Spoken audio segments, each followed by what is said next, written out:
गोजोन फुंबिलिनि गासिबो बड'लेण्ड बुब्लिनि अनसायगिरिफोरखौ बरायग्रोबाय। दिनै 14 मे रबिबारनि फान्जामुथिखौ फरायथिनो लादों किलिखां ब्रह्मआ। फान्जामुथिनि गिबियाव दं मेष राशि। साननाय हनायफ्रा जाफुंसारगोन। सोरबा अनजालिखौ मोजां मोननाया मोननै नखरनि गेजेराव गोरोबलायनाय फैगोन। वृष राशि। दिनैनि साना नोंथांनि थाखाय जोबोदनो साबसिन सान। जायखिजाया फालांगि खालामब्ला मुलाम्फा मोननायनि आसा दं। मिथुन राशि। नंखाय एसे एनै दायनि थाखाय सुथुरा बांगोन। नोंथांनि थार लोगोआबो नोंथांनि थाखाय खैफोद गोनां जानो हागौ, सांग्रां जा। कर्कट राशि। बबेबा मोनसे खामानिखौ लानानै थार लोगोनि गेजेराव गावस्रालायनो हागौ। माबा मोनसे खामानिनि थाखायनो सानैजों सुथुर जालायगोन। सिंह राशि। नखर संसार जानायाव बिसि फिसायनि गेजेराव अनलायनाय बांगोन।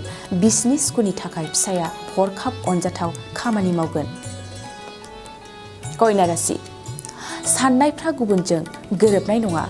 गावनिखौल' सिगां सिगां सानना खामानि मावनो लागोन। गोसोआ अहंखार जागोन। तुला राशि। साननायफ्रा फैमाल जागोन। जिउआव मावनो लानाय थांखिफ्रा फैमाल जागोन। फैमालजों गोसोआ बायग्लिगोन। वृश्चिक राशि। संसार जानाय बिसि फिसायनि गेजेराव फिसा फिसा बाथ्राखौ लानानै सानैनि गेजेराव नांलायनाय जागोन। गोसोआ दुखु मोनगोन। धनु राशि। जायखिजाया गोदान खामानि मावनो मोननायनि खाबु जागोन। नोंथांनि साहस खालामना बाथ्रा बुंनाया जाफुंसारनायनि लामा दिन्थिगोन। मकर राशि। रुजुरुमु संसार जाफुबाय थानाय समावनो बिसि फिसायनि गेजेराव हरखाब सन्देह सोमजिलायनो हागौ। कुम्भ राशि।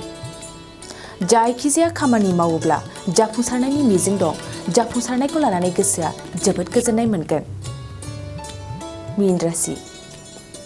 मोजां खामानि मावोब्लानो मुं आरजिनो हानाय नङा। सुथुरनि नोजोराव गासै खामानि मावनायाबो गाज्रि जादों होनना बिमुं मोनगोन। दिनै सानसेनि राशि फरायथिनायाबो एसेनोसै। आसा खालामो नोंथांनि दिनैनि साना मोजाङै मोजां थांगोन बेखौ बड'लेण्ड बुब्लि नखरनिफ्राय मिजिंथिबाय। गोजोन्थों। गुन गोनां फरायसाफोरनिसिम मोनसे गोनां फोसावथाय।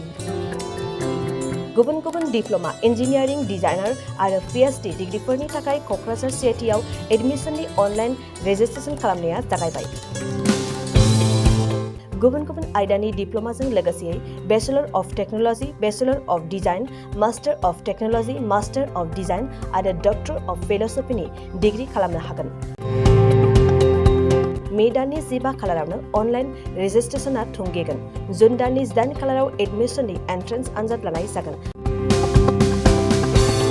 आरो जुन दाननि 25 खालाराव PhDनि एन्ट्रेन्स आनजादखौ लागोन। अनलाइन रेजिस्ट्रेसनखौ नोंथांमोना दिनैनिफ्रायनो www.admission.cit.ac.in आव खालामनो हागोन।